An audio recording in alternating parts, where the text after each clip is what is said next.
దేవుని వాక్యంలో చెప్పబడిన ఒక ప్రాముఖ్యమైన మాట ఏంటంటే, మీరు కాలమును ఎరిగి. కాబట్టి ప్రస్తుత కాలములను మనము ఎరగాలనేది దేవుని వాక్యము దేవుని బిడ్డలకు ఎంతగానో తెలియజేస్తూ ఉంటున్నది. ఈ కాలములు మనం ఎరిగిన వారమై ఆ కాలముల ప్రకారము మనము సరి చేసుకోవాలి, సిద్ధపరచబడాలి.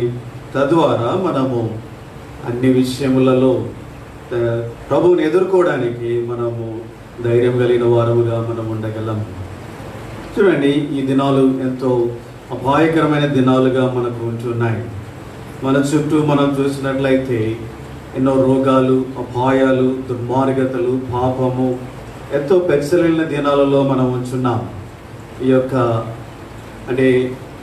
సృష్టి కూడా, మన చుట్టూ ఉన్న నేచర్ కూడా ఎంతగానో విపరీతంగా ప్రవర్తిస్తూ ఎన్నో విధాలైనటువంటి అపాయాలను మానవుల మీదకి తీసుకొని వచ్చేదిగా ఉంటున్నది. ఈ దినాలలో మనము ఎలాగుండాలి? కాలమును ఎరిగిన వారముగా మనం ఉండాలి. కాలమును ఎరిగిన వారముగా మనం ఏం చేయాలి అంటే, మనము ప్రభు కొరకే ఇంకా ధైర్యముతో బలము కలిగిన వారమై మనం ముందుకు సాగాలి. అందుకని అపోస్తలుడైన పౌలు ఎఫెసీయులకు రాస్తూ 6వ అధ్యాయం 10వ వచనంలో, తుదకు ప్రభు యొక్క మహాశక్తిని బట్టి బలవంతులై ఉండుడని ఆయన సెలవిస్తూ వచ్చినాడు. కాబట్టి మొట్టమొదటిగా చుట్టూ పరిస్థితులు ఎంత కలవరముగా ఉన్నా, ఆందోళనకరంగా ఉన్నా, మనల్ని ఎంతో భయకంపితం చేసేవిగా ఉంటున్నా, మన ప్రభు శక్తి కలిగిన వాడు కనుక మనం ఎరిగి ఆ ప్రభు శక్తిని బట్టి మనము కూడా బలవంతులముగా యాత్రా జీవితంలో ముందుకు సాగాలి. రెండవదిగా మనం చూసినట్లయితే, ఈ యొక్క కాలమును ఎరిగిన మనము ఏం చేయాలి అంటే, వి మస్ట్ వేకప్. మనము నిద్ర మేల్కోవాలి అంటారు. కాబట్టి ప్రియమైన సోదరి అందుకని అపోస్తలుడైన పౌలు ఎఫెసీయులకు రాస్తూ 5వ అధ్యాయంలో ఇలాగంటూ ఉన్నాడు. చూడండి, ఎఫెసీయులకు రాసిన పత్రిక 5వ అధ్యాయం 14వ వచనం, అందుచేత నిద్రించుచున్న నీవు మేల్కొని. కాబట్టి ఈ మాటలు ఏం చెప్తున్నారంటే, ఆల్రెడీ నిద్రించుచున్న నీవు. కాబట్టి ఈ మాటలు విశ్వాసులకు, దేవుని బిడ్డలకు తెలియజేసే సత్యం ఏంటి అంటే, అనేక మంది విశ్వాసులు, దేవుని బిడ్డలు నిద్రావస్థలో ఉన్నారు అంటారు. కాబట్టి ఇలాంటి నిద్రావస్థలో ఉన్నటువంటి మీరు మేల్కొనండి అని అపోస్తలుడైన పౌలు హెచ్చరిస్తూ ఉంటున్నాడు. కాబట్టి ఎందుకని మేల్కోవాలి? కాలమును మీరు ఎరిగి. ఇంగ్లీష్లో మీరు గమనించినట్లయితే రోమా 13:11లో it is high time to wake up అని రాయబడింది. అంటే ఇది చాలా క్లిష్టమైన సమయము, ఇంకా ఏమాత్రము ఆలస్యం చేయడం అనేది మంచిది కాదు.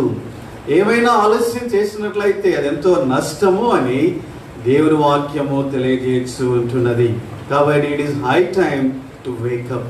మనం నిద్ర పేల్కోవడానికి ఇదెంతో హై టైం అయినదిగా ఉంటున్నది. సరైన సమయము.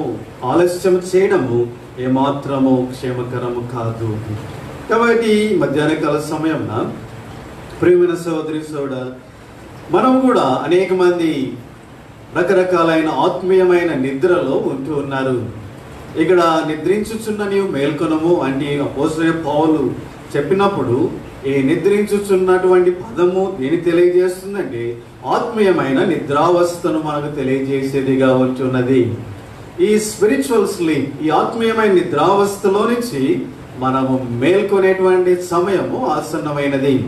It is high time to wake up from spiritual sleep. ఒకవేళ ఈ మాటలు కూడా మనం చదివిని మేల్కొనకపోతే అది నష్టము అని అపోస్తలుడైన పౌలు తెలియజేస్తూ ఉంటున్నాడు.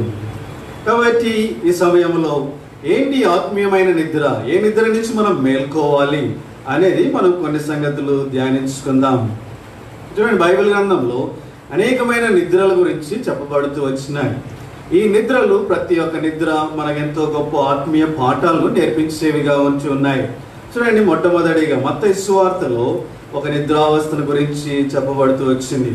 మత్తయి సువార్త 25వ అధ్యాయము 1 నుంచి 13 వచనాలలో బుద్ధి లేని కన్యకలు, బుద్ధి కలిగిన కన్యకల గురించి రాయబడుతూ వచ్చింది. చూడండి, మత్తయి సువార్త 25వ అధ్యాయము 5వ వచనం నుంచి చదువుదాం. పెళ్లి కుమారుడు ఆలస్యం చేయగా వారందరూ కొరికి నిద్రించుండిరి.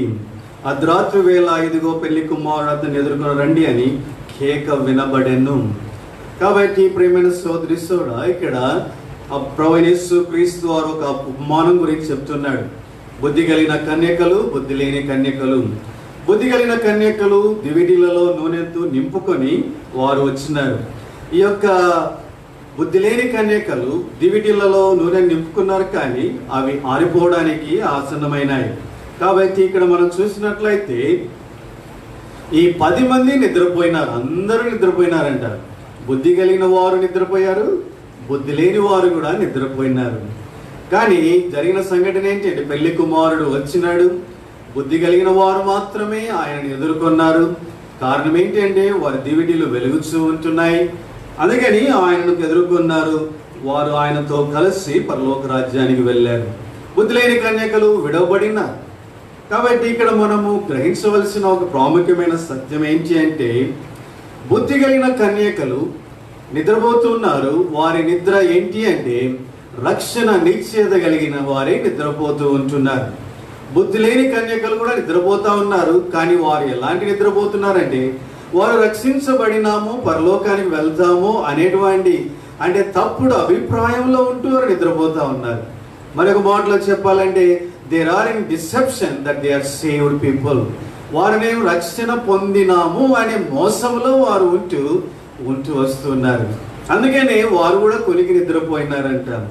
కాబట్టి ఇక్కడ మనం ఎలా చెప్పగలం, వారికి రక్షణ లేకపోయినా ఎలాగూ వారు రక్షించబడిన వారుగా మోసపోతున్నారంటే, చూడండి, వారు తలుపు వేయబడగా వారు వచ్చి ఏమన్నారో చూడండి, 11వ వచనం. అంతట తలుపు వేయబడెను. ఆ తరువాత కక్కిన కన్యకులు వచ్చి, అయ్యా అయ్యా మాకు తలుపు తీయమని అడుగగా అతడు మిమ్మల్ని నెరగనని మీతో నిశ్చయముగా చెప్పుచున్నానెను. ఒకవేళ వారు రక్షించబడిన వారైతే ప్రభు ఎప్పుడే కానీ నేను మిమ్మల్ని ఎరగను అని చెప్పి ఉండేవాడు కానే కాదు. చూడండి, ఇదే మాటలు మత్తయి సువార్త 7వ అధ్యాయంలో కూడా ఇలాగ రాయబడింది. అక్కడ కూడా కొంతమంది ప్రభు దగ్గరకు వచ్చి ఇలాగన్నారు. మత్తయి సువార్త 7వ అధ్యాయము 21వ వచనం నుంచి, ప్రభువా ప్రభువా నన్ను పిలుచు ప్రతి వాడును పరలోక రాజ్యంలో ప్రవేశింపడు కానీ పరలోకంలోను నా తండ్రి చిత్త ప్రకారం చేయబడే ప్రవేశించును. ఆ దినమున అనేకులు నన్ను చూసి, ప్రభువా ప్రభువా మేము నీ నామమును ప్రవచింపలేదా, నీ నామమును దయ్యములు వెళ్ళగొట్టలేదా, నీ నామమును అనేకమైన అద్భుతములు చేయలేదా అని చెప్పుదురు. అప్పుడు నేను మిమ్మను ఎన్నడను ఎరగను, అక్రమం చేయవారులారా నా యొద్ద నుండి పొండి అని వారితో చెప్పు. కాబట్టి ఇక్కడ కూడా ప్రభు ఏమంటారంటే, నేను మిమ్మను ఎరగను. కాబట్టి ప్రేమైన సోదరి సోడా, ఇక్కడ బుద్ధి లేని కన్యకలు అని చెప్పబడినప్పుడు వారు రక్షణ అనుభవం లేని వారుగా ఉంటున్నారు. కానీ వారి దీపాలు ఎలా వెలుగుతూ ఉన్నాయి? అవి కేవలము వారి యొక్క హ్యూమన్ ఎఫర్ట్స్ వలన, సొంత మానవ యొక్క అంటే ఆ నిష్ఠ, లేకపోతే రకరకాలైన రిలీజియస్ యాక్టివిటీస్, లేకపోతే ఆత్మీయమైన సంగతులు. చాలా మంది లోకంలో కూడా ఆత్మీయంగా ఉండడానికి ప్రయత్నిస్తూ ఉంటారు. వారు పాపం చేయకుండా ఉండడానికి రకరకాల నీతి కార్యాలు చేస్తూ ఉంటారు, పుణ్య కార్యాలు చేస్తూ ఉంటారు, అనేక ప్రదేశాల్లో వెళ్తూ ఉంటారు. కాబట్టి ఇలాంటి కొన్ని పనులు వారు చేస్తూ ఉంటారు. క్రైస్తవులు కూడా బోధిస్తూ ఉంటారు, ప్రవచిస్తూ ఉంటారు, మందిరానికి వస్తూ ఉంటారు, ఆయా కార్యక్రమాలలో పాల్పొందుతూ ఉంటారు. కానీ ఇవన్నీ మనం చూసినట్లయితే అవి వెలుగుచున్నట్లుగా వాళ్ళు కనబడుతున్నారు. కానీ it is not by the power of lord Jesus Christ. క్రీస్తు యొక్క ఆ యొక్క సన్నిధి, ఆయన మహిమ ద్వారా వాళ్ళు వెలగడం లేదు, కానీ ఆయన రక్షణ ద్వారా వారు వెలగడం లేదు, కానీ సొంత శక్తి ద్వారా వారు వెలుగుతున్నారు. అందుకనే మానవుని యొక్క సొంత శక్తి అది ఏమాత్రము అంటే ఇట్ విల్ నాట్ సస్టైన్, అది నిలవదు, అది కొద్దిగానే ఆరిపోయేదిగా ఉంటున్నది. అందుకని మనం చూస్తూ ఉంటాం, 40 రోజులు నిష్ఠగా ఉంటారు, తర్వాత వారి జీవితాలు ఎంతో భయంకరంగా ఉంటాయి. కాబట్టి ప్రేమైన సోదరి సోడా, ఇక్కడ ఈ యొక్క బుద్ధి లేని కన్యకుల యొక్క నిద్ర మనకి ఏం తెలియజేస్తున్నదంటే, sleeping in a deception that they are saved by God. కాబట్టి రక్షణ పొందినాములే, మేము పరలోకానికి వెళ్తాములే అనేటువంటి మోసంలో నిద్రపోయే స్థితిని ఇది తెలియజేసేదిగా ఉంటున్నది. కాబట్టి ఈ సమయంలో నిద్రించుచున్న నీవు మేల్కొనే సమయం ఆసన్నమైనది. It is very high time. కాబట్టి ప్రియమైన సోదరి సోడా, నీవు కూడా ఇలాంటి మోసంలో ఉన్నట్లయితే దేవుడు అంటున్నాడు, మేల్కో, నా జీవితం, నేను మా అమ్మ నాన్న రక్షించబడ్డారు, నేను కూడా పరలోకానికి వెళ్తాను, నేను మందిరానికి వెళ్తున్నాను, పరలోకానికి వెళ్తాను, నేను బైబిల్ వింటున్నాను, పరలోకానికి వెళ్తాను, నేను ఆయా పనులు చేస్తా ఉన్నాను, పరలోకానికి వెళ్తాను అనేటువంటి మోసంలో నువ్వు ఉండవద్దు. కాబట్టి ఏం చేయాలి? నీవు కూడా రక్షణ నిశ్చయత కలిగిన వాడుగా ఉండాలి. ఎలాగ దొరుకుతుంది అలాంటి రక్షణ నిశ్చయత? ప్రభు సన్నిధిలోనికి వచ్చి నీ పాపం యథార్థంగా ఒప్పుకొని, ప్రభువా నేను పాపిని, నా కొరకై నువ్వు ప్రాణం పెట్టావు, నా కొరకై మరణించి తిరిగి లేచినావు, నన్ను కనికరించు, నన్ను క్షమించి కడిగి పవిత్రపరచు, నన్ను కూడా నీ రాజ్య వారసునిగా, నీ కుమారునిగా చేసుకోమని ప్రార్థించాలి. ఇలా ఎవరైతే ప్రార్థించినారో వారు రోమా 10వ అధ్యాయం 13వ వచనం ప్రకారము ఆయన సన్నిధిలో ఎవరైతే ప్రార్థించినారో వారు రక్షణ అనుభవం పొందేవారుగా ఉంటున్నారు. కాబట్టి ప్రియమైన సోదరి సోడ వెలుచున్న నీ జీవితంలో ఇలాంటి దినం, ఇలాంటి సమయం ఒకటి ఉన్నదా? దేవుని సన్నిధిలో మోకరించి ప్రార్థించిన సమయం, నీ పాపాన్ని ఒప్పుకున్న సమయం, యథార్థంగా ఒప్పుకున్న సమయం, నీ జీవితాన్ని దేవుడికి అప్పగించుకున్న సమయం ఒకటి ఉన్నదా? అలా లేనట్లయితే నీవు కూడా బుద్ధి లేని కన్యకల వల్లే నిద్రపోతూ ఉన్నావు. కాబట్టి పౌలంటూ దేవుని వాక్యం సెలవిస్తుంది, నిద్రపోచున్న నీవు మేల్కో, this is the high time. ఆలస్యం చేయడం ఏమాత్రము నీకు క్షేమకరము కాదు. సమయం దాటిపోయినట్లయితే తిరిగి నీకు దొరకడం అనేది అది సాధ్యము కాదు. పెళ్లి కుమారుడు వచ్చినప్పుడు తలుపు వేయబడిన తర్వాత నువ్వెంత గోజాడినా, ఎంత ప్రార్థించినా దానివల్ల లాభం లేదు. కాబట్టి నిద్రించుచున్న నీవు మేల్కోవాల్సినటువంటి సమయం ఆసన్నమైనది. నీ దేవుని సన్నిధిలో మోకరించి నీ పాపములు ఒప్పుకొని నీ జీవితాన్ని ఆయనకు అప్పగించుకో.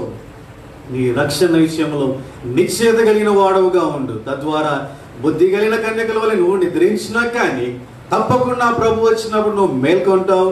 అప్పుడు ఆయనతో కలిసి పరలోకంలోనికి వెళ్తావు. కాబట్టి రక్షణ నిశ్చయత కలిగి నిద్రించుచున్న వారు బుద్ధి కలిగిన కన్యకలు. బుద్ధి లేని కన్యకలు రక్షణ నిశ్చయత లేకుండా మోసంలో, పరలోకానికి వెళ్తాం లేని మోసంలో వారు ఉంటున్నారు. ఈ దినాలలో కూడా క్రైస్తవ లోకంలో అనేక మంది ఇలాంటి మోసంలో వారు ఉంటున్నారు. అనేక మంది పరలోకంలోకి వెళ్తాము లేనటువంటి ఆశతో ఉన్నారు. కానీ ఆ దినం వచ్చినప్పుడు ప్రభువా ప్రభువా అని పిలిచినప్పుడు ఎంతో గొప్ప బాధకరమైనటువంటి మాటలు వినవలసి వస్తుంది. కాబట్టి ప్రియమైన క్రైస్తవ లోకమా, మోసంలో ఉండి నిద్రపోవద్దు. మేల్కొనే సమయం ఆసన్నమైంది. నిద్రించుచున్న నీవు మేల్కో. తర్వాత రెండవదిగా ఆత్మీయమైన నిద్ర. దేవుని వాక్యంలో చెప్పబడిన రెండవ ఆత్మీయమైన నిద్ర ఏంటి అంటే, చూడండి, అపోస్తుల కార్యములు 20వ అధ్యాయము. అపోస్తుల కార్యములు 20వ అధ్యాయం. ఇక్కడ కూడా ఒక యవనస్తుని గురించిన నిద్ర ఇక్కడ రాయబడుతూ వచ్చింది. అపోస్తుల కార్యములు 20వ అధ్యాయము 9వ వచనం అందరం కల చదువుదాం. Book of acts 20:9. అప్పుడు ఐతుగారు ఒక నవనస్తుడు కిటికీలో కూర్చుండి గాఢ నిద్రపోయి పౌలు చాలాసేపు ప్రసంగించుండగా నిద్ర భారం వలన జోగి మూడవ అంతస్తు నుండి క్రింద పడి చనిపోయి ఎత్తబడెను. కాబట్టి ఇక్కడ కూడా ఒక యవనస్తుడు నిద్రపోవచ్చు ఉంటున్నాడు. ఈ యవనస్తుని యొక్క నిద్ర మనకు ఎటువంటి ఆత్మీయ నిద్రను తెలియజేయచ్చు ఉంటున్నదంటే, it is a sleep of negligence. కాబట్టి నిర్లక్ష్య వైఖరి అనేటువంటి నిద్రను ఇది మనకు తెలియజేయచ్చు ఉంటున్నది. ఎలాంటి నిర్లక్ష్యం? ఈ వ్యక్తిలో 2 విధాలైన నిర్లక్ష్యాలు ఉంటున్నాయి. మొట్టమొదటిగా మనం చూసినట్లయితే ఈ వ్యక్తి ఎక్కడ కూర్చొని ఉన్నాడు? కిటికీలో కూర్చున్నాడు అంటారు. కాబట్టి చాలా మంది ఇలాగంటా ఉంటారు, కిటికీలో కూర్చునేటువంటి జీవితం ఏంటి అంటే అది లోకము తర్వాత దేవుడు రెండు కావాలనుకునేటువంటి అది దిమనస్కత్వము. కాబట్టి అలాంటి స్థితిలో ఉండడం అనేది చాలా డేంజరస్, అదెంతో అపాయకరము. కాబట్టి ఈ వ్యక్తి కిటికీలో కూర్చున్నాడు. తాను కూర్చున్న స్థలం అపాయకరమైన అతను గుర్తించడం లేదు. అంతేకాదు, ఇంకా ఏం చేశాడంటే ఎంతో నిర్లక్ష్యంగా నిద్రపోవడము ఆరంభించినాడు. చూడండి, కాబట్టి ఈ వ్యక్తిలో ఉండే నిర్లక్ష్యం ఏంటి అంటే రాబోయే అపాయం విషయంలో ఏమాత్రం జాగ్రత్త లేనివాడుగా ఉంటున్నాడు. కాబట్టి ప్రియమైన సోదరి సోడ అందుకనే కిటికీలో నిద్రపోయాడు, పడ్డాడు, చనిపోయాడు. పౌలు అక్కడ లేనట్లయితే ఆ వ్యక్తి నిత్య నరకాగ్నికి వెళ్ళిండేవాడు. కానీ ప్రియమైన సోదరి సోడ ఈ సమయంలో మనం గ్రహించవలసిన సత్యం ఏంటి అంటే, ఈ దినాలలో క్రైస్తవ లోకము కూడా ఇలాంటి నిర్లక్ష్య వైఖరితో ఉన్నారు. ఎంతో చుట్టూ అపాయాలు ఉంటున్నాయి, అపాయకరమైన పరిస్థితులు ఉంటున్నాయి, కానీ ఏమాత్రం వారిలో జాగ్రత్త అనేది కనపడడం లేదు. కాబట్టి అందుకని ఎంతో జాగ్రత్తతో కేర్లెస్ యాటిట్యూడ్ అనేది ఈ దినాల్లో చాలా ఎక్కువగా అయిపోయింది. ఏమాత్రము భయం లేదు. ఆ భయం వస్తుందే, నేను నష్టపోతానే అనేటువంటి భయము మనుషులలో ఎక్కడే కానీ లేనే లేదు. అందుకని లోకంలో విపరీతమైనటువంటి కార్యాలు మనం చూస్తూ ఉంటున్నాం. ప్రత్యేకంగా యవనస్తుల జీవితాలు చూసినట్లయితే రాబోయే అపాయం విషయంలో ఏమాత్రం జాగ్రత్త లేనే లేదు. అంతేకాకుండా మనం గమనించినట్లయితే ఈ దినాల్లో మీరు చూస్తూ ఉంటారు, అనేక మంది బయట రోగం ఎంతో భయంకరంగా కరోనా రోగం వ్యాపించి ఉంది, జాగ్రత్తగా ఉండండి అంటే చాలా మంది జాగ్రత్త లేని వారుగా ప్రవర్తిస్తూ ఉంటున్నారు. తద్వారా అనేక మంది రోగం చేత పట్టబడుతూ ఉంటున్నారు. అదే నిర్లక్ష్య వైఖరి ఆత్మీయంగా కూడా అనేక మందిలో మనం ఉంటూ ఉన్నది. కాబట్టి ప్రేమైన సోదరి సోడా, పాపము పక్కన ఉన్నది, జాగ్రత్తగా ఉండడం అంటే జాగ్రత్త పడడం లేదు. కాబట్టి సెల్ ఫోన్లో పాపము దాచుకుంటున్నారు. ఇది నిన్ను పట్టుకొని నష్టాన్ని కలగజేస్తుందంటే ఏమాత్రము జాగ్రత్త లేదు. నిర్లక్ష్య వైఖరి అనేది ఎంతగానో భయంకరంగా రాజ్యం వెళుతూ ఉన్నది. కాబట్టి పౌలు అంటున్నాడు, ఈ నిర్లక్ష్య వైఖరి అనే నిద్ర నుంచి మేల్కో. This is the high time. ఆలస్యం చేయడం నీ జీవితానికి ఏమాత్రము అది మంచిది కాదు. Leave your negligence attitude. Careless attitude అనేది నీలో నుంచి తీసివేసుకో. కాలం అపాయకరమైనది, ఎంతో భయంకరమైన పరిస్థితులు ఉంటున్నాయి. నీ చుట్టూ చూస్తున్నావు, అనేక మంది పిట్టలు రాలిపోయినట్టు రాలిపోతూ ఉంటున్నారు. ఇప్పుడైనా why don't you open your eyes? నీ కళ్ళు తెరవలేవా?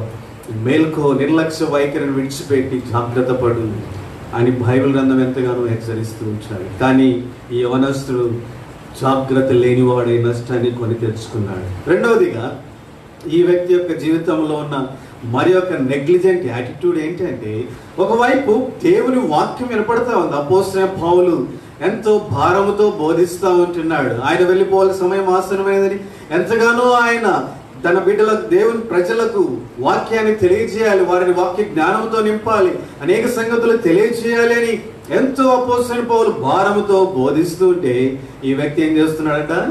నిద్రపోతా ఉన్నాడు. అంటే దేవుని స్వరం విషయంలో కూడా రెండవదిగా ఈ వ్యక్తి ఎంతో నిర్లక్ష్య వైఖరితో ఉన్నాడు. ఒకవైపు దేవుడు మాట్లాడుతుంటే, తన స్వరం వినిపిస్తూ ఉంటే ఆ వ్యక్తికి జీవితాన్ని ఆశీర్వదించ చేయాలని ఎంతగానో ఆశపడుతూ ఉంటే ఈ వ్యక్తి మాత్రం ఏమాత్రము జాగ్రత్త లేనివాడిగా ఉంటున్నాడు. కాబట్టి ప్రేమైన సోదరి సోడా, దేవుని స్వరం మనకు వినిపించబడుచున్నప్పుడు మన చెవులు తెరిచి వినకపోయినట్లయితే అది ఎంతో నష్టానికి దారి తీసేదిగా ఉంటున్నది.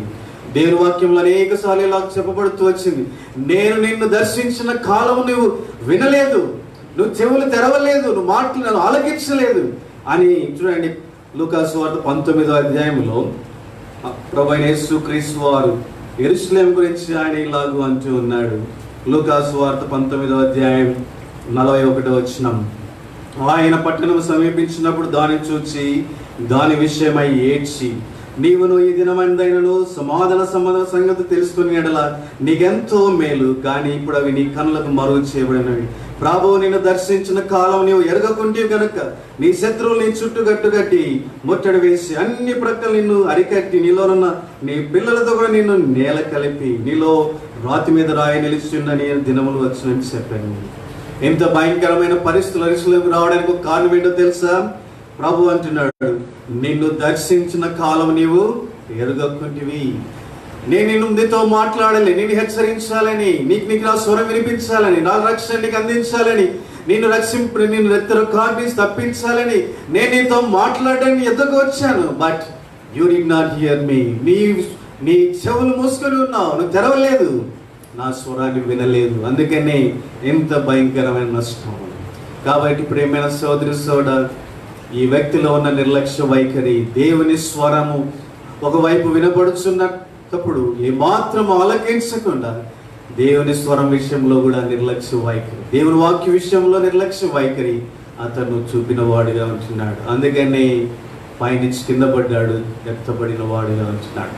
ప్రియమైన సోదరి సోదరుడా, ఈ వ్యక్తి యొక్క నిద్ర మనకేం తెలియజేయచ్చు ఉంటున్నదంటే నిర్లక్ష్య వైఖరి అనే నిద్రను మనకు తెలియజేయచ్చు ఉంటున్నది. ఇంట్లో కూడా అనేక మంది దేవుని బిడ్డలు ఇలాంటి నిర్లక్ష్య వైఖరితో నిద్రపోతూ ఉంటున్నారు. వారికి కలిగే అపాయం విషయంలో జాగ్రత్తగా ఉండి, వారి మెలకువగా ఉండి జాగ్రత్త పడే బదులు వారి అపాయం విషయంలో ఎంతో నిర్లక్ష్య వైఖరితో ఉంటున్నారు. పాముతో ఆడుకున్నట్లుగా వారు ప్రవర్తిస్తూ ఉంటున్నారు. అలాగే దేవుని మాటల విషయంలో నిర్లక్ష్య వైఖరి. దేవుడు ఒకవైపు తన స్వరం వినిపిస్తుంటే వినడానికి కూడా మనుషులకు చెవులు ఏమాత్రం ఇష్టం లేదు. కాబట్టి ఎంతో నిర్లక్ష్య వైఖరి. కాబట్టి ప్రేమైన సోదరి సోదరుడా, ఇలాంటి నిద్ర జీవితానికి ఏమాత్రము క్షేమకరము కాదు. అందుకని అపోస్తలుడైన పౌలు అంటున్నాడు, నిద్రించుచున్నావు, మేల్కో. Wake up from this negligence attitude, leave your careless attitude. జాగ్రత్త పడు అని దేవుని వాక్యం హెచ్చరిస్తూ ఉన్నది. కాబట్టి నీ జీవితంలో నష్టం కలగముందే మేల్కో. ఇది హై టైం. ఆలస్యం చేయడం ఏమాత్రము నీ జీవితానికి క్షేమకరము కాదు. మరొక నిర్లక్ష్య వైఖరి చూడండి, చూద్దాం. మత్తయి సువార్త 26వ అధ్యాయం. మత్తయి సువార్త 26వ అధ్యాయం 41వ వచనం. మత్తయి సువార్త 26:41. మీరు శోధనలో ప్రవేశించకుండానట్లు మెలకువగా ఉండి ప్రార్థన చేయండి, ఆత్మసిద్ధమే కానీ శరీరం బలహీనమని పేతురుతో చెప్పి మరలా రెండవ మారు వెళ్ళి, తండ్రి, నేను దీన్ని త్రాగిన తేనే కానీ ఇది నా ఎదురుని తొలగింపకపోవడం సాధ్యం కాని ఎడల నీ చిత్తమే సిద్ధించునుగా కానీ చెప్పి తిరిగి వచ్చి వారు మరలా నిద్రించుట చూచాను. ఎలాగనగా వారి కన్నులు భారముగా ఉండేను. ప్రియమైన సోదరి, ఇక్కడ కూడా మనము శిష్యుల యొక్క నిద్రను మనం చూస్తూ ఉంటున్నాం. ప్రభువు వారిని హెచ్చరించి వెళ్ళినాడు. ఆయన ప్రార్థించడానికి వెళ్ళినాడు. ఆయన అన్నాడు, మీ మీదకి శోధన రాబోచు ఉంటున్నది. కాపరిని కొట్టబోతున్నాడు. అందరు గొర్రెలు చెల్లా చెదరైపోయే సమయం రాబోతున్నది. శోధన సమయం రాబోతూ ఉంటున్నది. ఆత్మ సిద్ధమే కానీ మీ శరీరం బలహీనము, మేల్కొని ప్రార్థించండి అని ప్రభు వారిని హెచ్చరిస్తూ వచ్చినాడు. కానీ శిష్యులు ఎంతో నిర్లక్ష్య వైఖరితో నిద్రపోతూ వచ్చినారు. కాబట్టి అందుకని శోధన వచ్చింది. ప్రభు మేల్కొని ప్రార్థించడం వల్ల శోధన జయించినాడు. దేవుని చిత్తానికి తాను అప్పగించుకున్నాడు. దేవుని చిత్తాన్ని నెరవేర్చిన వాడుగా ఉంటున్నాడు. ఆత్మానుసారంగా ప్రవర్తించిన వాడుగా ఉంటున్నాడు. కానీ శిష్యుల మీద శోధన వచ్చింది. వారు ఆత్మానుసారంగా ప్రవర్తించే బదులు శరీరానుసారంగా వారు ప్రవర్తించినారు. పేతురు కత్తి తీసుకొని సైనికుని చెవు తెగ నరికినాడు. తద్వారా వాళ్ళంతా పారిపోయినారు. చివరికి పేతురు అయితే ముమ్మారు యేసు ప్రభువును ఎరగనని చెప్పి వంకిన వాడుగా ఉన్నాడు. శోధనలో పడిపోయాడు. కారణం ఏంటో తెలుసా? నిర్లక్ష్య వైఖరి అనే నిద్రలో ఉంటూ ఉన్నారు. కాబట్టి ప్రభు ఆల్రెడీ హెచ్చరించినాడు, శోధన రాబోతుంది, కాబట్టి మీరు మేల్కొని ప్రార్థించండి అని ఆయన హెచ్చరిస్తూ ఉంటూ ఉన్నాడు. కానీ శిష్యులలో ఏమాత్రము జాగ్రత్త, ఆ యొక్క వాచ్ఫుల్నెస్, ఆ మెలకువతనం లేకుండా వారు జాగ్రత్తతో ఉంటూ ఉన్నారు. తద్వారా శోధనలో చిక్కుకున్నారు. ప్రేమైన సోదరి సోదరుడా, ఈ దినాల్లో కూడా మన చుట్టూ సైతానుడు ఏ విధంగా ఎక్కడిని శోధిస్తాడో మనకు తెలియదు. అలాంటి దినాలలో మనం ఉంటూ ఉన్నాం. అందుకనే ప్రభు పదే పదే చెప్తూ వచ్చినాడు, మెలకువగా ఉండి ప్రార్థించండి, బీ వాచ్ఫుల్. కాబట్టి ప్రార్థించండి, శోధన జయించడానికి సిద్ధపడండి. శరీరము ఎంతో బలహీనమైనది, ఆత్మ సిద్ధమే కానీ ఈ ఆత్మ ద్వారా నీ శరీరాన్ని స్వాధీనపరుచుకోవాలంటే మార్గం ఒక్కటే, ప్రార్థన. మెలకువగా ఉండి ప్రార్థించు.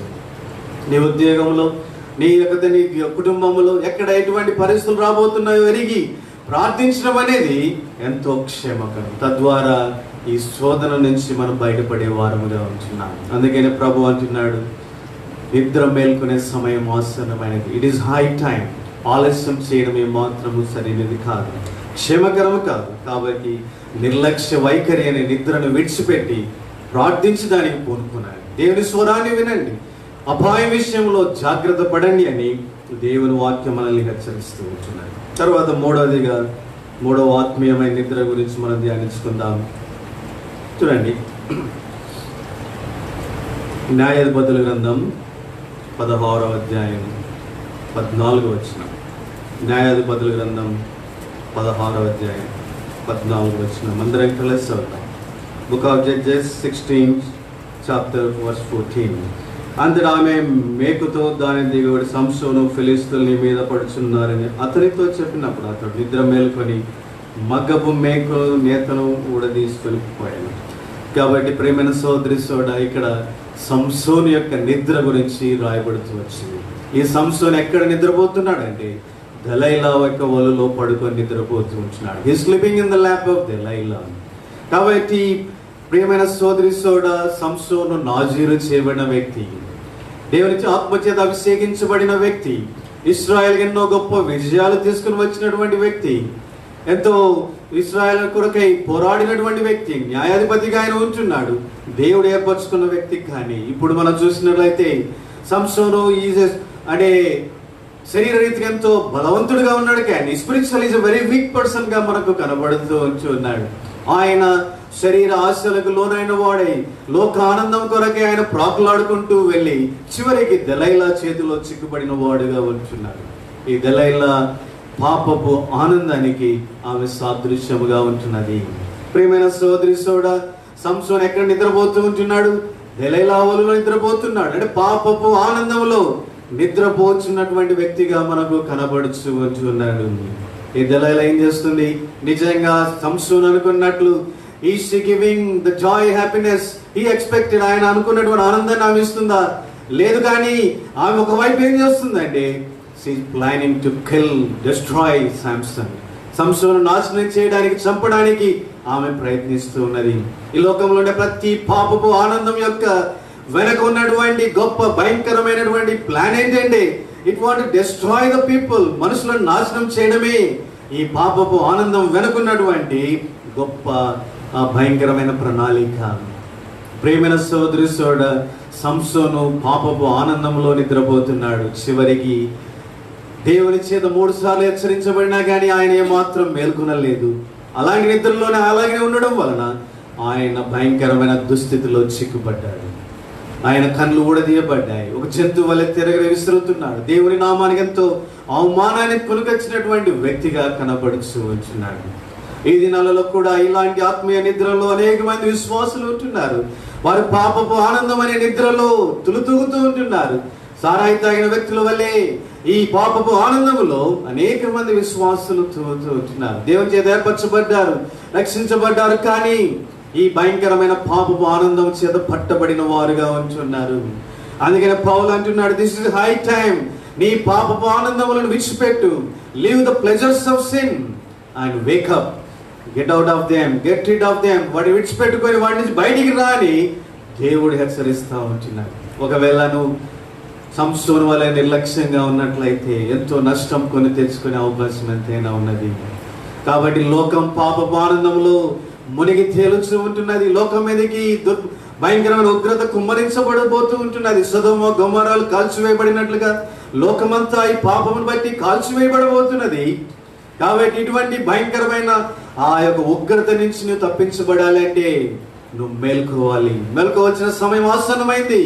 If you don't Wake up from this pleasures of sin, నీ జీవితం భయంకరమైన దుస్థితిలోనికి వెళ్ళిపోయేదిగా ఉంటున్నది. కాబట్టి ప్రేమైన సోదరి సోడ, నీవు కూడా పాపపు ఆనందమైన నిద్రలో జోగుతూ ఉంటున్నావా? దేవుడు ఈ దినం నీతో మాట్లాడుతున్నాడు. Wake up, this is the high time. ఇది సరైన కాలం ఎరిగి మేల్కో. నిద్రపోవచ్చున్న మేల్కో. ఆలస్యం చేయడం ఏమాత్రం నీ జీవితానికి క్షేమకరం కాదు. తర్వాత 4వదిగా ఆత్మీయమైన నిద్ర గురించి మాట్లాడదాం, చూసుకుందాం. చూడండి, యోనా గ్రంథము 1వ అధ్యాయం. యోనా గ్రంథం 1వ అధ్యాయం. ఇక్కడ మనకు యోనా గురించి బాగా చక్కగా మనకు తెలుసు, ఎన్నో సంగతులు రాయబడుతూ వచ్చినాయి. చూడండి, 4, 5, 6 వచనాలు మనందరం కలిసి చదువుదాం. Book of Zona 1, 4, 5, 6. అయితే యెహోవా సముద్రం మీద పెద్ద గాలిని పుట్టింపగా సముద్రం అందు గొప్ప తుఫాను రేగి ఓడ బద్దలైపో గది వచ్చింది. కాబట్టి నావికులు భయపడి ప్రతి ఓడను తన దేవతను ప్రార్థించి ఓడ చులకన చేయుటకై అందులోని సరుకులను సముద్రంలో పారవేసిరి. అప్పటి యోనా ఓడ దిగువ భాగమునకు పోయి పండుగని గాఢ నిద్రపోయి ఉండెను. అప్పుడు ఓడ నాయకుడు అతని ఎద్దుకు వచ్చి, ఓయి నిద్రపోతా, నీకేం వచ్చినది? లేచి నీ దేవుని ప్రార్థించుమని, మనం చావుకున్నట్లు ఆ దేవుడు మన ఎందుకు కనికరించునేమో అనేను. ఇక్కడ యోనా గురించి మనము చదువుతూ ఉంటున్నాం. దేవుడు యోనాకు ప్రత్యక్షమై, యోనా ఏర్పరచబడిన వ్యక్తి, దేవుని యొక్క సేవకుడుగా ఉంటున్నాడు. ఆయన దేవుని దాసుడుగా ఉంటున్నాడు. దేవుడు నినివే పట్టణంకి వెళ్ళి స్వార్థను ప్రకటించమన్నాడు. కానీ యోనా ఏం చేశారంటే ఆయన తార్షీసుకు వెళ్ళి యొప్పేకి వెళ్ళే తర్షీసు ఓడను ఎక్కినాడు కదా. కాబట్టి యొప్పేకి పోయి తర్షీసుకు వెళ్ళే ఓడనెక్కి ఆయన వెళ్ళినాడు. ఆయన ఓడను ఎక్కడం మాత్రమే కాదంట, ఆయన ఓడ అడుగుకు వెళ్ళి ఏం చేస్తున్నాడు, గాఢ నిద్రపోవచ్చు వచ్చినాడు. ఓడ మీదకి తుఫాను వచ్చింది, భయంకరమైన పరిస్థితులు వచ్చినాయి. చివరికి యోనాను సముద్రంలో వేయవలసి వచ్చింది. కాబట్టి ప్రియమైన సోదరి సోడా, యోనా నిద్రపోతున్నాడు. ఈ యోనా యొక్క నిద్ర ఏం తెలియజేస్తుంది మనకు? మనం ఆలోచించినట్లయితే యోనాకు ఎలాగ నిద్ర పట్టింది, ఇలాంటి పరిస్థితుల్లో ఎలాగ నిద్రపోతూ ఉన్నాడు. యోనా దేవుని మాటకు అవిధేయుడుగా ఉంటున్నాడు. దేవుడు చెప్పిన ప్రదేశానికి వెళ్ళకుండా వేరే ప్రదేశానికి వెళ్ళడానికి నిశ్చయించుకుని వెళ్తా ఉంటున్నాడు. కాబట్టి నేను దేవుని మాట వినలేదే, దేవుని ఆజ్ఞకు విరోధంగా వెళ్తున్నానే అనే కలవరం లోపల ఉండే బదులు, మరి యోనా ఎంతో నిద్రపోతున్నాడంటే దాని అర్థం ఏంటి అంటే ఆయన లోపల కలవరం లేదా, నేను దేవుని మాట వినలేదే, దేవుని చిత్తానికి విరోధంగా వెళ్తూ ఉన్నానే అనేటువంటి కలవరం ఆయనలో లేదా? నేను అనుకుంటాను అలా లేకపోవడం వల్ల ఇంత నిద్ర ఈయనకు వచ్చినట్లుగా. మనం ఒకవేళ అలాంటి కలవరం ఉంటే, అయ్యో నేను దేవుని చిత్తానికి విరోధంగా వెళ్తున్నాను అనేటువంటి భయము, ఆ యొక్క ఆందోళన తన హృదయంలో ఉంటే ఇలాంటి గాఢ నిద్ర అతనికి పట్టిండేది కానే కాదు. You by be very restless, ఎంతో అంటే రెస్ట్లెస్ గా తిరుగుతూ ఉండేటువంటి వాడు ఇటు అటు. కానీ ఇలాగా యోనా నిద్రపోవడానికి కారణం ఏంటో తెలుసా? ఆయన is filled with some false satisfaction. ఆయన మోసపూరితమైన ఏదో సంతృప్తితో నింపబడ్డాడు. అందుకని ఆయన ఇలాగూ నిద్రపోవడానికి అంటే వీలైనదిగా చూస్తూ ఉంటున్నాం. కారణం మనం ఆలోచించినట్లయితే చూడండి, యోనా అనుకుంటున్నాడు దేవుడు ఎప్పుడూ చెప్తూనే ఉంటాడులే, నినివే పట్టణంకి వెళ్ళి వాక్యం చెప్పమన్నాడు. కానీ వాళ్ళు ప్రార్థించిన వెంటనే ఆయన వారికి క్షమాపణ అడిగిన వెంటనే ఆయన క్షమిస్తాడు. ఇది మామూలే, వారికి రక్షణ దొరుకుతుందిలే, లెట్ మీ గో టు తార్షీష్, నేను తార్షీష్కి వెళ్తాను, అక్కడ దేవుని వాక్యాన్ని చెప్తాను అని సొంత తలంపులతో యోనా వెళ్తూ ఉంటున్నాడు. కాబట్టి యోనా యొక్క నిద్ర మనకి ఏం తెలియజేస్తుందంటే ఇట్ ఈస్ సెల్ఫ్ రైచియస్నెస్. ఆయన స్వనీతిని గురించి చెప్తూ ఉంటున్నది. ఆయన ఏమనుకుంటున్నాడంటే నేను చేసేదే సరైనది, దేవుడు చెప్పాడు. కానీ నిజంగా మనం చూసినట్టు అని యోనా ఏమంటున్నాడు, దేవుడు చెప్పాడు కానీ దేవుడు వారిని క్షమిస్తాడు, కాబట్టి నేను అనుకున్నది చేస్తాను, ఇది సరైనది, తార్షీషుకు వెళ్ళడమే మంచిది అనుకొని యోనా వెళ్తూ ఉంటున్నాడు. కాబట్టి ప్రేమన సోదరి సోడా, అందుకని ఆయన నేను చేసేది సరైనది అనుకున్నాడు, నేను వెళ్తున్న మార్గమే కరెక్ట్ అనుకున్నాడు, నేను చేసిన తీర్మానమే మంచిది అనుకున్నాడు. అలాగే ఆయన ఈ ఆలోచనలతో నింపబడడం వల్ల ఆయన లోపల ఏం కలిగిందంటే he was filled with false satisfaction, some false peace తో ఆయన నింపబడ్డాడు. ఆ మోసపూరితమైన సమాధానం ఆయనలో ఉంది, మోసపూరితమైన సంతృప్తి ఆయనలో ఉంది. అందుకని ఆయనకు గాఢ నిద్ర పట్టినదిగా ఉంటున్నది. కాబట్టి ఈ దినాలలో కూడా అనేక మంది క్రైస్తవులు ఈ స్వనీతి అనేటువంటి నిద్రలో నిద్రపోవచ్చు ఉంటున్నారు. వారు మేము చేసిందే కరెక్ట్, మేము వెళ్తున్న మార్గమే కరెక్ట్, మేము బోధించే పద్ధతి కరెక్ట్, మేము వెళ్ళేటువంటి పరిస్థితులే కరెక్ట్, ఇలాగ అనేక మంది అనుకుంటూ వారు ఏమనుకుంటున్నారంటే ఈ ఫాల్స్ నిద్రలో వారు నిద్రపోతూ ఉంటున్నారు, ఫాల్స్ సాటిస్ఫాక్షన్ లో నిద్రపోతూ ఉంటున్నారు. ప్రేమన సోదరి సోడా, దేవుడు అంటున్నాడు you are not going according to my will. నీ సొంత చిత్తానుసారంగా నువ్వు వెళ్తూ ఉన్నావు, అది నీకేమాత్రం క్షేమకరము కాదు. నేను నిన్ను వెళ్ళమనేది నినివేకి, నువ్వు తర్షీషుకు వెళ్ళి ఎంత ప్రకటించినా ఎంత పరిచయం చేసినా అది ఏమాత్రం నీకు ఆశీర్వాదకరము కాదు, అది నీకు నష్టమే. కాబట్టి ఈ దినాలలో కూడా అనేక మంది మన దేవుని బిడ్డలు అనుకుంటున్నారు వారు తమ సొంత తలంపులతో అనేకమైన కార్యక్రమాలు దేవుని కొరకై చేయడానికి పూనుకొంటూ ఉన్నారు. కాబట్టి ఈ దినాల్లో నేను కూడా ఒకటి విన్నాను. ఒకసారి భక్తి అంకులు కూడా కొత్తగా రక్షించబడ్డప్పుడు ఆయన దగ్గర 2 పావులాలు ఉంటే దాన్ని బట్టి ఆయన ఏం చేశాడు, ఆ 2 పావులాలు తీసుకొని కరపత్రికలు కొని వారందరికీ పనిచేశాడంట. ఆయన ఇంకా పార్కులో వెళ్ళి పడుకున్నాడు, తినడానికి డబ్బులు లేవు, ఏమాత్రం ఆహారం లేదు, ఎంతో బాధపడుతూ వచ్చినాడు. అప్పుడు దేవుని సన్నిధిలో ప్రార్థించినాడంట, నేను నా దగ్గర ఉన్న డబ్బు తీసుకొని నీ కొరకే వెచ్చించాను కదా, మరి నాకు ఈ ఆకలి ఏంటి? అప్పుడు అలా ప్రార్థించినప్పుడు దేవుడు అన్నాడంట, భక్సింగ్ గారు నేను నిన్ను చేయమన్నాను, నీ డబ్బులు పెట్టుకొని కొన్ని ఈ పత్రికలు ప్రకటించి అంటే పంచిపెట్టమని నేను నీకు చెప్పానా అని అన్నాడు. అప్పుడు భగత్ సింగ్ గారు ఏమనుకున్నారో తెలుసా? ఇప్పటి నుంచి నేను ఏది కానీ నా సొంత తలంపులతో నేను చేయను. ఏది చేసినా I will do according to the will of God. దేవుని చిత్త ప్రకారమే నేను చేస్తాను, నా సొంత తలంపుల ప్రకారం నేను వెళ్ళను అని భగత్ సింగ్ గారు తీర్మానించుకున్నారు. ఆ దినం నుంచి ప్రతి చిన్న విషయంలో దేవుని సన్నిధిలో మోకరించి ప్రార్థించి తీర్మానించుకొని దేవుని చిత్తాన్ని ఎరిగి ఆయన వెళ్ళేటువంటి వాడుగా ఉంటున్నాడు. ప్రియమైన సోదరి సోదరుడా, ఈ దినాలలో ఎంతోమంది దేవుని చిత్త ప్రకారం వెళ్తున్నారు, ఎంతోమంది సొంత తలంపులతో వెళ్తున్నారు. యోనా కూడా సొంత తలంపులతో వెళ్తూ ఉన్నాడు. కాబట్టి ఇది స్వనీతి, సొంత అంటే తలంపులతో నిద్రపోయే నిద్ర గురించి తెలియజేస్తుంది. కాబట్టి ఈ దినం మనం తెలుసుకుందాం. ఇటువంటి నిద్రలో మనం ఉన్నట్లయితే మేల్కొనే సమయం ఆసన్నమైనది.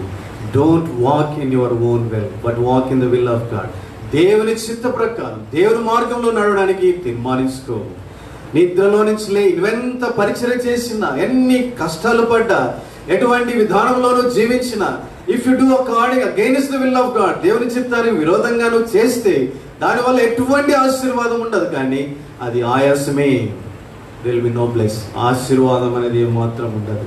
కాబట్టి యోనా యొక్క నిద్ర మనకు తెలియజేసే సత్యం ఏంటి అంటే సెల్ఫ్ రైట్స్నెస్, స్వనీతి అనేటువంటి తెలియజేస్తున్నది. కాబట్టి ఇటువంటి నిద్ర నుంచి మనం మేలుకొందాం, మనం జాగ్రత్త పడదాం. am I in the will of God? నేను దేవుని చిత్తంలో ఉన్నానా? ఏ పని చేసినా నేను దేవుని చిత్త ప్రకారం చేస్తున్నానా లేదా అనేది మనం జాగ్రత్తగా పరిశీలించుకొని దేవుని చిత్తంలో మనం ఉండడానికి మనము నేర్చుకున్నాం. తర్వాత చూడండి, 5వదిగా మరి యొక్క ఆత్మీయ నిద్ర గురించి మనము తెలుసుకుందాం. 6వ నిద్ర చూడండి, సామెతల గ్రంథం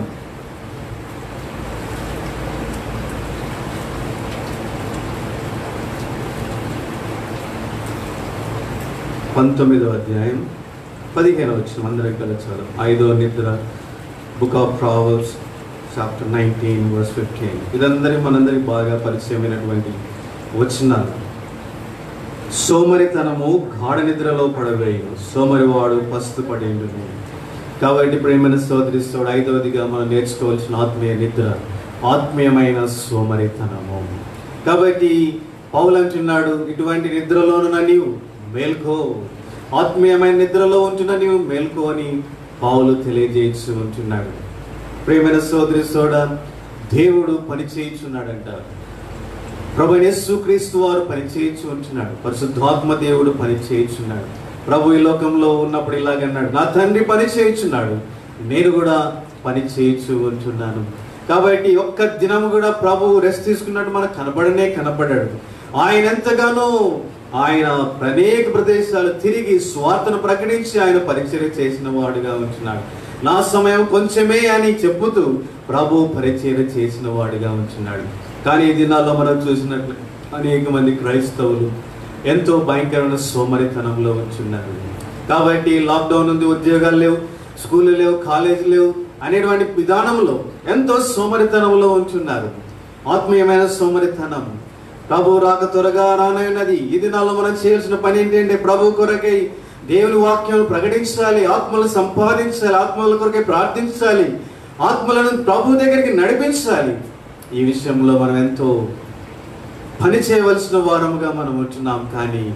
కానీ ఈ లోకంలో మనం గమనించినట్లయితే ఎంతో ఆత్మీయమైన సోమరితనం మనకు కనబడుతున్నది. దేవుని ప్రజలు తమ సొంత పనులలో వారు బిజీగా ఉంటూ దేవుని పరిచయ విషయంలో నిర్లక్ష్య వైఖరితో వారు ఉంటున్నారు. ప్రభు కొరకే పాటుపడే బదులు ఈ లోకంలో ఉన్నటువంటి వాటి కొరకే వారు ఎంతో ప్రాకులాడుతూ ఉంటున్నారు. కాబట్టి ప్రేమైన సోదరి సోదరుడా, ఆత్మీయ సోమరితనంలో నుంచి మనము లేపబడదాం. ప్రభు కొరకై ఆయన కొరకై ఆత్మలు సంపాదించుదాం, ఆత్మల కొరకై ప్రయాసపడదాం, ఆత్మల కొరకై ప్రార్థన చేద్దాం, ఆత్మలను ఆ ప్రభు కొరకై నడిపించడానికి మనం వేదనతో ముందుకు సాగుదాం. ఇది మన ప్రభు మనకు ముందుంచినటువంటి గొప్ప పని. పరలోకంలోకి వెళ్ళి సర్వ సృష్టికి స్వార్థ ప్రకటించుడి, శిష్యులనుగా చేయడని ఆయన మనకు ఆజ్ఞాపించిన వాడుగా ఉంటున్నాడు. అందుకనే ఒక పాట ఉంది, ఒడ్డు చేరిని ఎదుట నిల్చున్నప్పుడు. కాబట్టి ఒకవేళ నేను ఒక ఖాళీ చేతులతో నీ ఎదుట నిలబడినట్లయితే ప్రభు అది ఎంత నాకు దుఃఖకరమని అంటున్నాడు. ఒక యవనస్తుడు, ఈ పాట ఎప్పుడు రాశారంటే, ఒక యవనస్తుడు ఆయన రక్షించబడిన వెంటనే ఆయన క్యాన్సర్ ఉందని తెలిసింది. క్యాన్సర్ ఉన్నప్పుడు ఆయన ఇంక కొన్ని దినాలు మాత్రమే బతుకుతాడు అని డాక్టర్లు చెప్పాడు. ఒక పాస్టర్ ఆయన దగ్గరికి వెళ్ళాడు, ఆ యవనస్తుని దర్శించినాడు, ప్రార్థించినాడు. అప్పుడు ఆ యవనస్తుడు ఎంతో బాధపడుతూ ఉంటున్నాడు. అప్పుడు పాస్టర్ గారు అడిగారు, ఎందుకు బాధపడుతున్నావు? దేవుని ఎరిగినావు, పరలోకానికి వెళ్తావు, ఆనందంతో ఉండు అని పాస్టర్ గారు చెప్పారు. అప్పుడు ఆ యవనస్తుడు చెప్పిన మాట, నేను చనిపోతున్నందుకు బాధపడట్లేదు పాస్టర్ గారు. నేను ఎందుకు బాధపడుతున్నానంటే, నేను నా ప్రభు కొరకే ఒక్క ఆత్మను కూడా సంపాదించలేదే అనే బాధ నాలో ఉంది అని ఆయన అన్నాడు. రేపు ప్రభు ఎదుట నిలబడినప్పుడు నేను ఏ ముఖంతో ఆయన ఎదుట నిలబడాలి అని బాధ నాలో ఉంది అని ఆ యవనస్తుడు అన్నాడు. అందుకని ఈ మాటలు విన్న పాస్టర్ గారు ఈ మాటలు ఒక పాట రాసేటువంటి వ్యక్తికి చెప్పినప్పుడు ఆయన ఈ పాట రాశారు. కాబట్టి ప్రేమైన సోదరి సోదరుడా, ఈ యవనస్తుడు ఎంత బాధతో ఉన్నాడు. అలాంటి బాధ మనలో ఉందా? ఆత్మీయమైన నిద్రలో మనం ఉంచున్నాం. ప్రభు కొరకే పనిచేసే సమయం ఎంతో కొద్దిగానే ఉన్నది. ప్రభు రాక త్వరగా రానైనది. ఆయన మనకుండే సమయం కొంచెమే ఉన్నదని మనం గుర్తెరిగి ప్రభు కొరకై పాటుపడడానికి మనం నేర్చుకోవాలి. మన ప్రభు పని చేయించున్నవాడుగా ఉంచు. మనము కూడా ఎల్లవేళలా ప్రభు కొరకే పాటుపడచ్చు. ఆత్మలు సంపాదించవలసిన సమయం ఎంతో ఉంది. ఇలాంటి ఆత్మీయమైన నిద్రలో నుంచి మనం మేల్కొందాం. ఆత్మీయమైన సోమరితనాన్ని విడిచిపెట్టి ప్రభు కొరకే పాటుపడడానికి ముందుకు సాగుతాం. ఆరోదిగా చూడండి, మరొక ఆత్మీయమైన నిద్ర గురించి మనం తెలుసుకుందాం. తెస్సలోనికి రాసిన పత్రిక, మొదటి తెస్సలోనికి రాసిన పత్రిక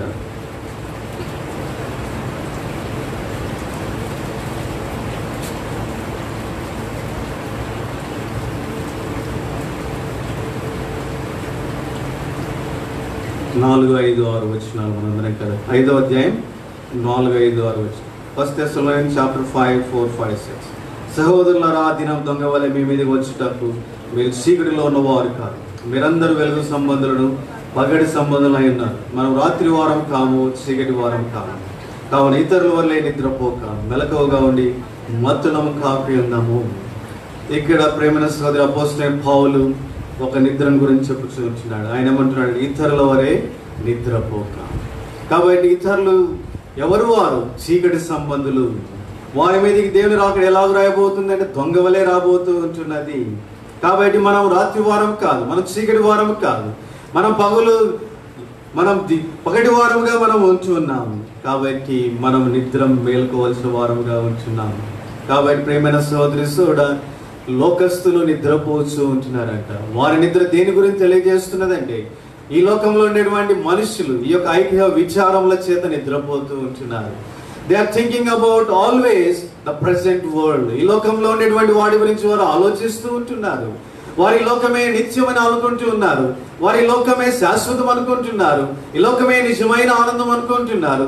ఈ లోకమే వారికి ఎంతో సంతోషం, ఆనందం అని అనుకుంటూ ముందుకు సాగుతుంటున్నారు. కానీ మనం పగటి వారం, మనం రాత్రి వారం కాదు, చీకటిలో ఉన్న వారం కాదు. మనకు బాగా తెలుసు ఈ లోకం అశాశ్వతం, ఈ లోకము నిత్యము కానే కాదు, ఈ లోకం నిజమైన ఆనందం కాదు అనేది మనకు బాగా తెలుసు. కానీ అనేక మంది విశ్వాసులు ఈ సత్యాన్ని ఎరిగి కూడా ఎలాగున్నారంటే, ఈ లోకమే శాశ్వతమైనట్టు ఈ లోకం ఉండేటువంటి అనేకమైనటువంటి విచారముల చేత వారు పట్టబడిన వారుగా ఉంటున్నారు. ఎలా సంపాదించుకోవాలి, ఎలాగ తినాలి, ఎలాగ ముందుకు సాగాలి, వారి యొక్క విచారం అంతా ఇదే. దీనిలోనే వారు మునిగిపోతూ ఉంటున్నారు. ఎలా ధనికులు కావాలి అనేటువంటి, ఎలాగ సంపాదించుకోవాలి, లోకస్తుల వల్లే వారు కూడా లోక వైఖరిని వారు కూడా కలిగిన వారే ముందుకు సాగుతూ ఉంటున్నారు. కాబట్టి ప్రేమైన సోదరి సోడ, ఇటువంటి ఆత్మీయ నిద్ర మనకి ఏమాత్రము క్షేమకరము కాదు. ఆ దినం దొంగ వల్లే మన మీదకి రాకుండా ఉండాలి అంటే మనం ఈ యొక్క ఐహిక విచారములు అనేటువంటి వాటిని విడిచిపెట్టి పగటి వారముగా మనం జాగ్రత్త పడాలి. మేల్కొను సమయం ఆసన్నమైంది. కాబట్టి నువ్వు ఎటువంటి విచారముల చేత నింపబడ్డావు? లోక విషయాలు ఎంతగానో విచారింపజేస్తూ ఉంటున్నాయా? నీ ఉద్యోగం, నీ చదువులు, లేకపోతే నీ యొక్క భవిష్యత్తు, లేకపోతే నీ యొక్క ఈ లోకంలో ఉండేటువంటి ఆస్తులు, అంతస్తులు, లేకపోతే ఈ లోకస్తులు ఎలాంటి వైఖరి ఉందో అదేంటి వైఖరి నీవు కూడా కలిగిన వాడుగా ఉంటున్నావు. ప్రభు అంటున్నాడు, దేని గురించి చింతించవద్దు, రేపటి గురించి చింతించవద్దు, రేపు దాని సంగతులు చూసుకొనను. నేను ఈ గురించి ఆలోచిస్తున్నా, అన్ని చింత యావత్తు నా మీద వేయము. యూ థింక్ అబౌట్ మీ, నా సేవ గురించి, పరిచయ గురించి ఆలోచించు, ప్రభు రాకడ గురించి ఆలోచించు అని ప్రభు అంటుండగా, ఈ లోకం ఉన్నటువంటి వ్యర్థమైన వాటి కొరకై, తాత్కాలికమైన వాటి కొరకై, తుచ్చమైన నశించిపోయేటువంటి అశాశ్వతమైన వాటి కొరకై ఎందుకు చింతిస్తూ ముందుకు సాగుతున్నారు? కాబట్టి అనేక మంది విశ్వాసులు ఇలాంటి నిద్రలో ఉంటున్నారు. మేల్కొన సమయం ఆసన్నమైనది. నిద్రపోతున్న నీవు మేల్కో. Leave the worries of this world. ఈ ఐహిక విచారములు విడిచిపెట్టి ప్రభువు కొరకే మేల్కొని ఆయన కొరకే పాటుపడు, ఆయన రాకడ కొరకే ఎదురుచూడు, ఆయన కొరకే ముందుకు సాగాలని ప్రభు పేరట కోరుతున్నాను. చివరిగా ఒక నిద్ర చూసుకొని మనం ముగించుకుందాం. మరి ఒక ఆత్మీయమైన నిద్ర. మొదటి రాజుల గ్రంథం 19వ అధ్యాయం.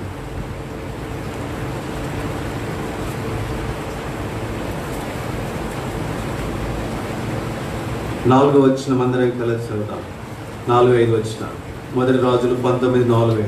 తాను ఒక దిన ప్రయాణం అరణ్యంలోనికి పోయి ఒక బదరీ వృక్షం మీద కూర్చుండి, మరణాపేక్ష గలవాడు, యెహోవా నా పితరుల కంటే నేను ఎక్కువ వాడని కాను, ఇంత మటుకు చాలు, నా ప్రాణం తీసుకొని అతడు బదరీ వృక్షం మీద పరుండి నిద్రించుచుండగా ఒక దేవదూత వచ్చి అతను ముట్టి, నీవు లేచి భోజనం చేయమని చెప్పాను.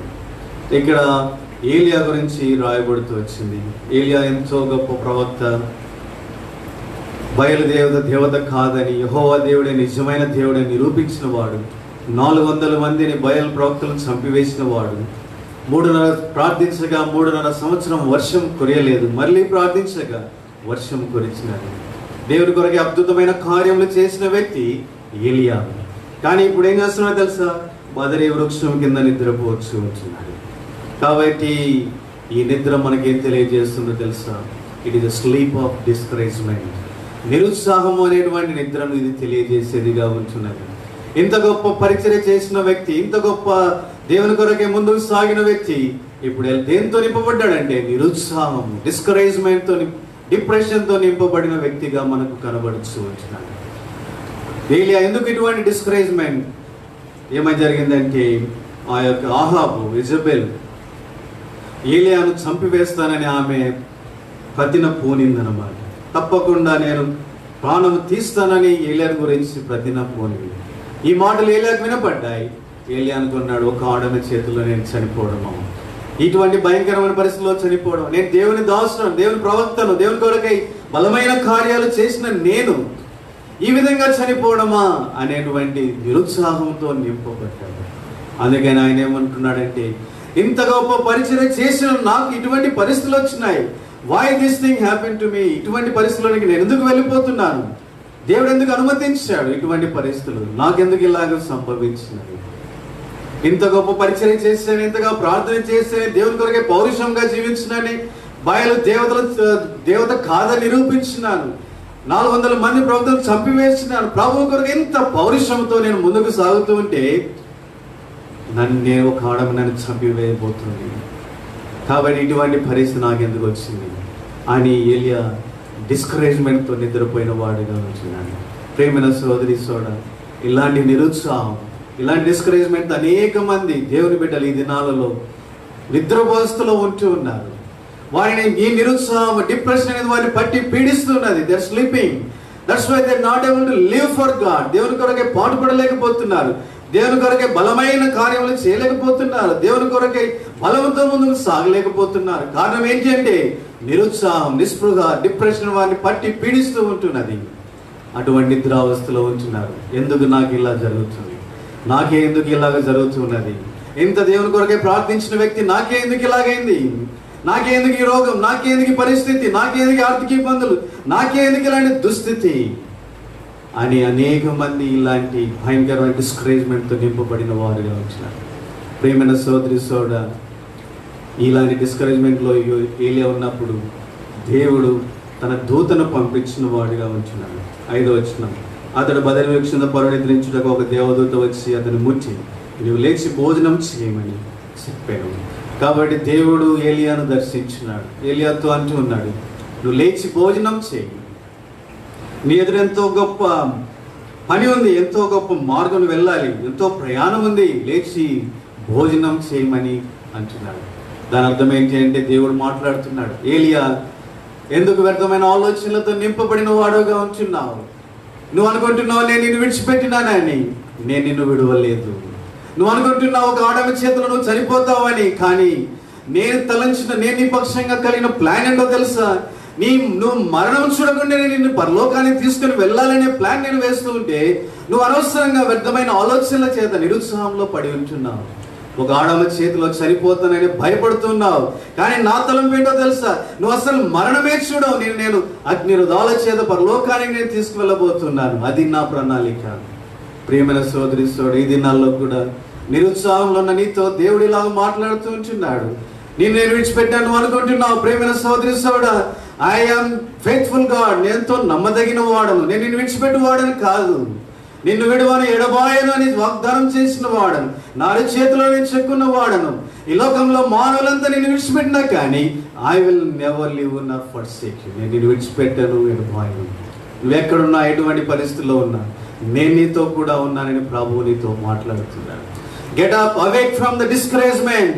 ఈ నిరుత్సాహము, ఈ డిప్రెషన్, ఈ యొక్క డిస్కరేజ్మెంట్ అనేటువంటి నిద్రలో నుంచి లేయి ప్రభు కొరకై బలముగా ముందుకు సాగు, పాటుపడడానికి, ప్రభు కొరకు పని చేయడానికి ముందుకు సాగు. నీ ఎదుట ఎంతో గొప్ప పని ఉంది అని ఆ ప్రభు మనతో మాట్లాడుతుంటున్నాడు.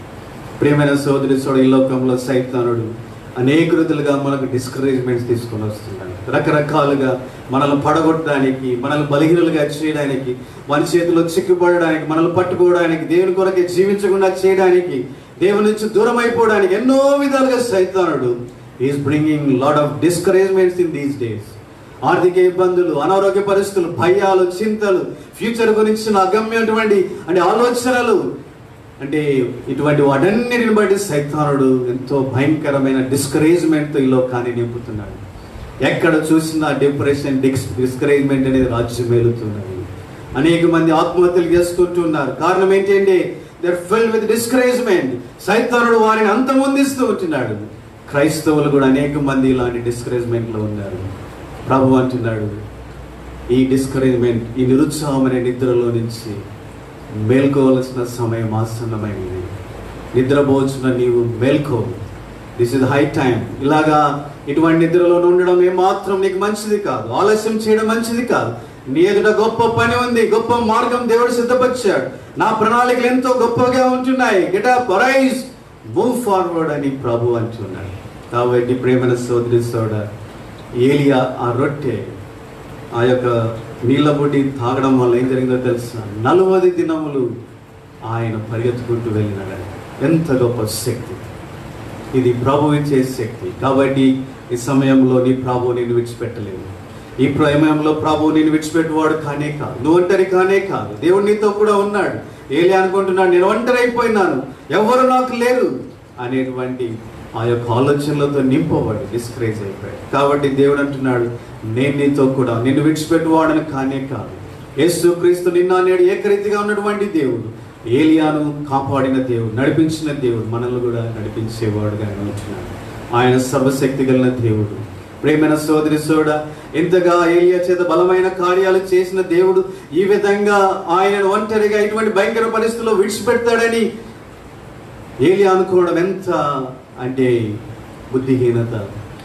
కాబట్టి అటువంటి బుద్ధిహీనత మనం కూడా కలిగిన వారంగా ఉండకుండా, ఇంతవరకు నడిపించిన దేవుడు, ఆయన చాలిన దేవుడికి నడిపిస్తూ వచ్చినాడు. మన యాత్ర జీవితంలో అనేక పరిస్థితుల్లో, భయాల్లో, చింతల్లో, అనారోగ్య పరిస్థితుల, కష్టాలలో, అన్నిటిలో ఆయన ఇంతవరకు నడిపించిన దేవుడు ఇక్కడికి తీసుకుని వచ్చి నేను విడిచిపెట్టేస్తాడా? ఆయన మాత్రం విడిచిపెట్టేవాడు కాదు. కాబట్టి నెవర్ అలౌ ఎనీ డిస్కరేజ్మెంట్. ఏమాత్రం ఈ నిరుత్సాహాన్ని జీవితంలో రానికుండా జాగ్రత్త. ఇది సైతాన్ యొక్క ఆలోచన, సైతాన్ యొక్క తలంపులు. వాడు నేను పడగొట్టి వేయడానికి, నిన్ను బలహీనుడిగా చేసి దేవుని నామకుండా జీవించకుండా చేయడానికి ఈజ్ బ్రింగింగ్ దీస్ డిస్కరేజ్మెంట్స్. ఇటువంటి నిద్రలో నుంచి నువ్వు మేల్కోవాలని ప్రభు నేను కోరుచున్నాను. This is the high time. కాబట్టి పౌలు అంటున్నాడు, నిద్రపోవచ్చున నీవు మేల్కో. కాబట్టి ప్రేమన సోదరి ఇటువంటి ఆత్మీయ నిద్రలో మనం ఉన్నట్లయితే ఇది హై టైం. ఆలస్యం చేయడం మనకి ఏమాత్రం క్షేమకరం కాదు. మేల్కొందాం. తద్వారా మన ప్రభు రాకడ కొరకై మనం ఎదురు చూసి ఆయనను సిగ్గులైన ముఖం కలిగిన వారు, ఆనందంతో సంతోషము ధైర్యంతో ఎదుర్కొనే వారు